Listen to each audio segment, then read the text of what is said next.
मुकामे આજની મીટિંગમાં ઉપસ્થિત મારા સાથી ધારાસભ્ય જિગ્નેશભાઈ મેવાણી અહીંયા પણ સાથે બેસાડ્યા, વિધાનસભામાં સાથે જ બેસીએ છે. રાષ્ટ્રીય અધ્યક્ષ સેવાદળના લાલજીભાઈ,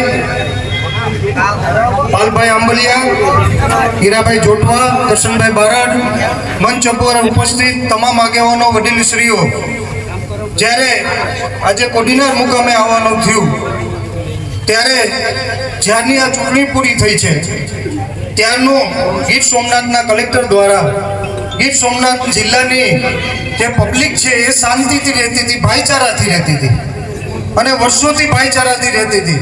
અને આજે એ સમયેથી તમને ખ્યાલ નહીં હોય કે એમને પહેલા આગેવાનોને બોલાવ્યા, સમજાવ્યા કે આ મંદિર છે, આ મસ્જિદ છે, આ દરગાહ છે, એની સાઈડની દિવાળો નડે છે એટલે પાડી નાખશું, બાકી અમે કઈ એમાં હટશું નહીં એવી વાતો કરી. નાના નાના મંદિર પાડી નાખ્યા, નાના નાના મસ્જિદ પાડી નાખ્યા, નાની નાની દરગાહ પાડી નાખી. વાત કરી આવી રીતે ને રાત્રે જઈને આવી રીતે પાડી નાખેલી છે. આ ગીર સોમનાથમાં થયેલું છે અને એના કારણે આપણો ભાઈચારો તોડવાની કોશિશ કરી છે.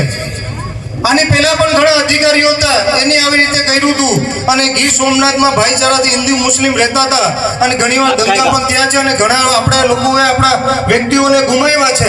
આજે આ કલેક્ટરે આ કામ કર્યું છે કે ગીર સોમનાથના હિન્દુ મુસ્લિમની ભાઈચારા તોડવાનું કામ કર્યું છે.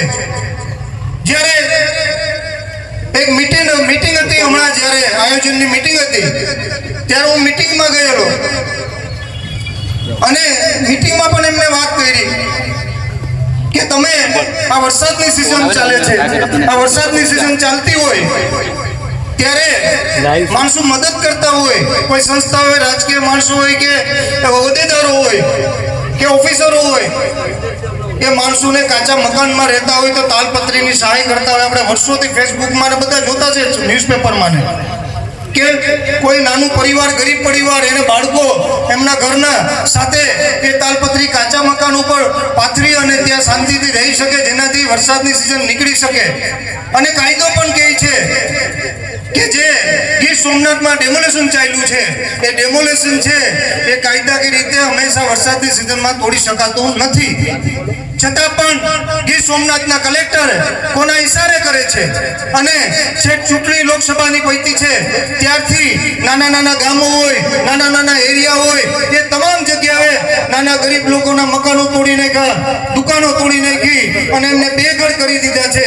જ્યારે સરકાર એક તરફ ઘર આપવાની વાત કરતી હોય અને એક તરફ અત્યારે બેઘર કર્યા છે, ત્યારે બેઘર કર્યા છે ત્યારે ખાસ કરીને હું કહીશ, ચોક્કસ રીતે કહીશ કે તમે જ્યારે જ્યારે આ બધું તોડતા ત્યારે મેં કલેક્ટરને જાહેરમાં કીધું, આ મંચ ઉપરથી જાહેરમાં કલેક્ટરને કહું છું કે સાંભળી લેજો, તમે એવું નહીં સમજતા કે તમને કોઈ કહેવા વાળા નથી.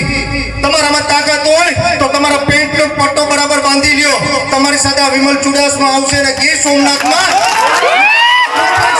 મોટા મોટા ટાવરો, મોટા મોટા હોટલો અને જ્યાં જ્યાં ગીર સોમનાથ જિલ્લામાં એની મંજૂરી ન લીધી હોય, ક્યાંક ક્યાંક તો કોમ્પ્લેક્સો એવા બનેલા છે કે ત્યાં પાર્કિંગની સુવિધા હોવી જોઈએ, ત્યાં દુકાનો અને કોમ્પ્લેક્સ બની ગયા છે અને ગીર સોમનાથમાં બને છે. ત્યાં પણ કીધું છે ને જાહેર મંચ ઉપર કહું છું કે તમારામાં તાકાત હોય તો મારી સાથે ચાલો અને આ જે બિનકાયદેસર છે એ મોટા મોટા કોમ્પ્લેક્સ તોડો, નાના નાના ગરીબ માણસોના ઘર હું તોડું છું. કલેક્ટર તેને એવું બધી પાવર હોય તો આ તોડવા માટે હાલો, તમારી સાથે આગળ છાતી કહેવાય. નાના માણસોને દબાવી અને તમે શું ધંધા કરો છો એ મને ખબર છે. નાના માણસોને મકાન પાડે, મોટા બિલ્ડરો ડરે અને તમારા ઘરે મોટા મોટા મીઠાઈના બોક્સો તમે લ્યો છો, એ બધાને ખબર છે. મારી પાસે હું ટાવર ચોકે બેસું છું, ઘણા અધિકારીઓ આવ્યા છે, ઘણા બિલ્ડરો મારી પાસે આવ્યા છે અને ગામના ત્યાં લોકો પણ આવ્યા છે કે જે બધા બિલ્ડરો છે એ અમારી પાસેથી કલેક્ટરે મીઠાઈના બોક્સ લીધા છે. અને મીઠાઈના બોક્સ ક્યાંથી આવે છે તો કે તેમને additional collector, RCM additional collector છે ત્યાં રાજેશ ગલ પાસે જાય અને એ કલેક્ટર સુધી પહોંચે જાણે છે. તમે મીઠાઈના બોક્સ ખાધા છે, કઈ વાંધો નહીં, મેં તમારી તપાસ માંગી છે વહીવટ ઉપ સચિવ શ્રી પાસે અને સામાન્ય વિભાગમાં તમારી તપાસ માંગી છે, મહેસૂલ વિભાગના ઉપ સચિવ પાસે તમારી તપાસ માંગી છે કે આ કલેક્ટર જ્યારથી નોકરીએ લાગ્યા છે ત્યારે એમનો પગાર કેટલો હતો, એમની પ્રોપર્ટી કેટલી હતી અને અત્યાર સુધીમાં એની પ્રોપર્ટી કેટલી થાય એ તપાસ ચોક્કસ રીતે કરો. અને એની સીબીઆઈ ની તપાસ મેં માંગી છે, સીઆઈડી સીબીઆઈ પ્લસ એસીબી તપાસ માંગી છે કે એનું તપાસ કરાવો. અને તપાસ કરશો તો મને વિશ્વાસ છે ચોક્કસ રીતે સાચી તપાસ થશે તો રાજકોટ અગ્નિકાંડ જેવા કોઈના ઓફિસમાંથી સોનાના દાગીના નીકળશે, ફાઇલો નીકળશે, હોટલોના કાગળિયા નીકળશે, પેટ્રોલ પંપના કાગળિયા નીકળશે, 5 સ્ટાર હોટલો પોતાના નામે નીકળશે અને ચોક્કસ રીતે તપાસ થાય એના માટે મેં એક પત્ર લખ્યો છે.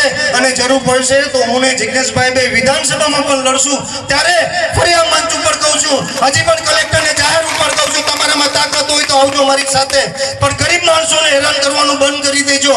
કારણ કે તમે ગરીબ માણસોને તમે એવું નહીં સમજતા કે કોઈ ધારાસભ્ય નથી, ટાવર ચોકે બેસું છું, એકલો જ બેસું છું. જ્યારે જરૂર પડશે તો મારા પ્રજા માટે લડવાની મારી તૈયારી છે. બોલ્યા પછી ફેરફાર થતો નથી, વિમલને ક્યારે રિવર્સ ગેર લાગતું નથી ને લાગવાનું પણ નથી. ચોક્કસ રીતે વાત કરીશ.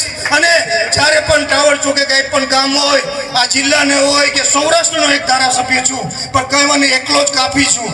કચ્છનું પણ કચ્છ અને સૌરાષ્ટ્રનો એક જ ધારાસભ્ય છું, એકલો જ કાપી છું. ત્યારે પણ જરૂર પડે અવશ્ય મને યાદ કરજો.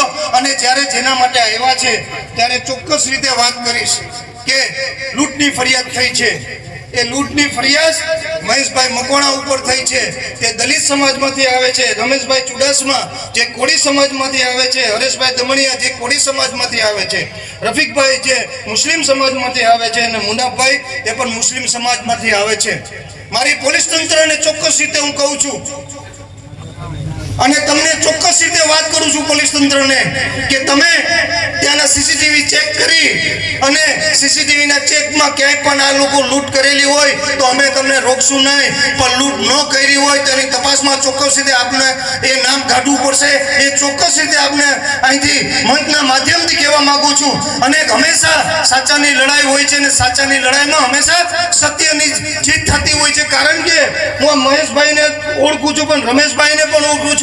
આ બધા રમેશભાઈ છે તો હું તો સમૂહ લગ્નમાં આવતો હોય છે, 1111 દીકરીઓનો સમૂહ લગ્ન કર્યા છે અને તમામ લોકોને ઓળખું છું.